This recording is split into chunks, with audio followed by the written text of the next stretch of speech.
TAT પરીક્ષા અને એમાં પણ અંગ્રેજી ગ્રામર. ઘણા લોકોને આની ચિંતા હોય છે, ખરું ને? પણ જો એમ કહેવામાં આવે કે એવા ફક્ત 20 ટોપિક્સ છે જે તૈયાર કરી લેવાથી પૂરા માર્ક્સ પાક્કા થઈ શકે તો?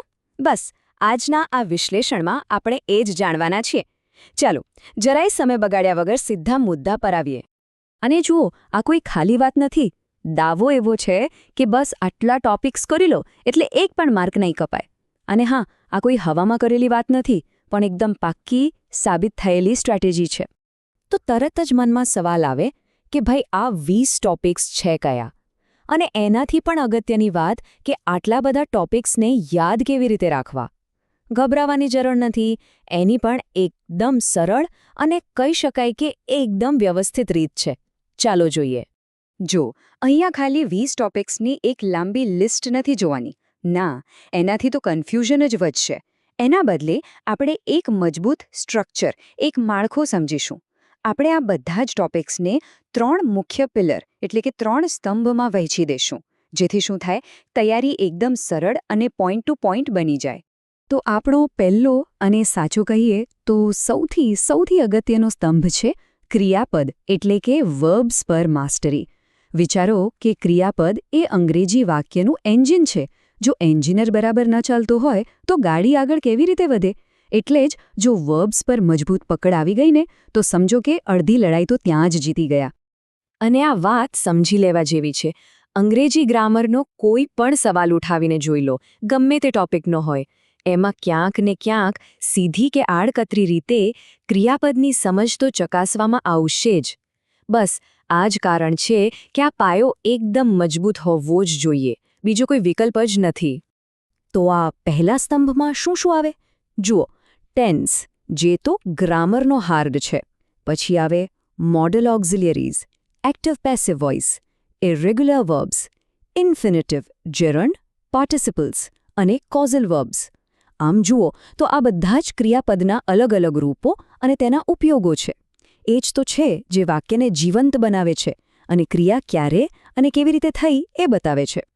ઓકે, તો ક્રિયાપદનું એન્જિન તો ફિટ થઈ ગયું. હવે ગાડીનું માળખું બનાવવાનો વારો, એટલે કે આપણો બીજો સ્તંભ, વાક્યરચના અથવા સેન્ટેન્સ સ્ટ્રક્ચર. આને ભાષાનું આર્કિટેક્ચર પણ કહી શકાય. જેમ કોઈ આર્કિટેક્ટ ઈંટોને જોડીને એક મજબૂત બિલ્ડિંગ બનાવે, બસ એ જ રીતે આ ટોપિક્સ શબ્દોને અને વિચારોને જોડીને એકદમ પરફેક્ટ અર્થપૂર્ણ વાક્ય બનાવે છે.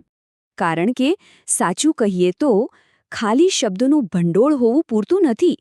એ શબ્દોને યોગ્ય રીતે ગોઠવીને એક સ્પષ્ટ મેસેજ પહોંચાડવો એ અસલી કળા છે.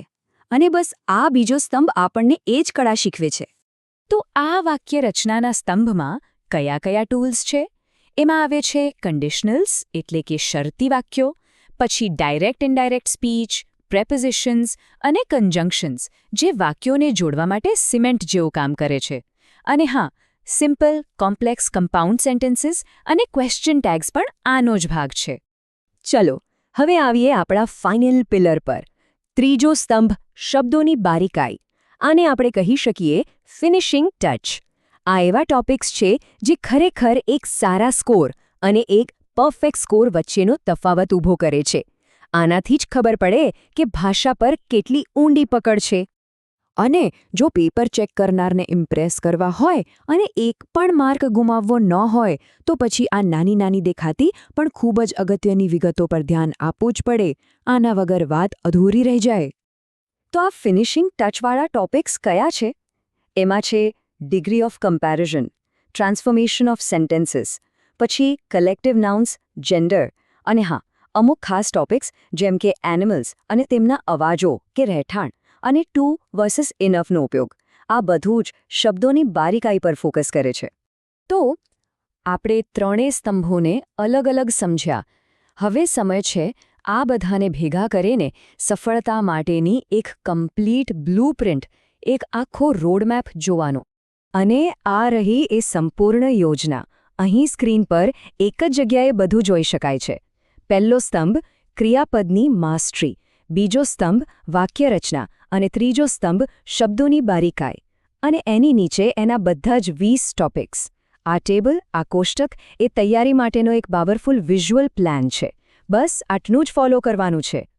ફરી એકવાર જુઓ, આખી વાત આવીને અટકે છે ફક્ત 20 મુખ્ય ટોપિક્સ પર. આટલું મોટું અંગ્રેજી ગ્રામર, પણ ફોકસ ફક્ત આ 20 મુદ્દાઓ પર કરવાનું છે. આનાથી એક વાત તો સાબિત થાય છે કે જો પ્લાનિંગ બરાબર હોય તો પૂરા માર્ક્સ મેળવવા અશક્ય તો બિલકુલ નથી. તો બસ, હવે એક સ્પષ્ટ, એકદમ ક્લિયર અને સ્ટ્રક્ચર્ડ રોડમેપ સામે છે. હવે જરૂર છે બસ આ રસ્તા પર ચાલવાની. જો આ રીતે તૈયારી કરવામાં આવે તો સફળતા મળવી નક્કી જ છે. આ માળખું તૈયારીને એક નવી દિશા આપશે. આવનારી પરીક્ષા માટે સૌને ખૂબ ખૂબ શુભેચ્છાઓ.